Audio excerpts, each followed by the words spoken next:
From offer to closing in 72 hours in Montana. That's right, offer to closing in 72 hours. Here's how we did it. In the competitive Montana real estate market, good deals are super hard to find. Our client, he found a four-plex with major upside on value.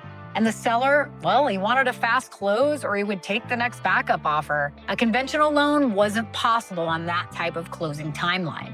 So we arranged a hard money bridge loan. Remember, bridge loans bridge the gap until a bank loan can come in. Because hard money lenders like me focus on the property's value over the borrower's credit or personal income, we were able to approve the loan based on the property value and projected rents. We issued a hard money loan approval the same day, inspected the property the next morning, and closed on the bridge loan 3 days later.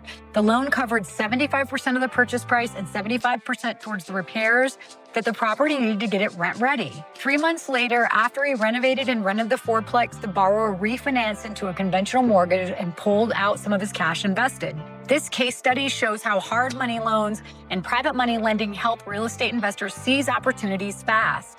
Speed and flexibility are sometimes more value than a low interest rate. If you need to close in days, not weeks, call High West Lending. We'll help you take down a real estate deal fast in Montana, Utah, Colorado, Idaho, and Wyoming.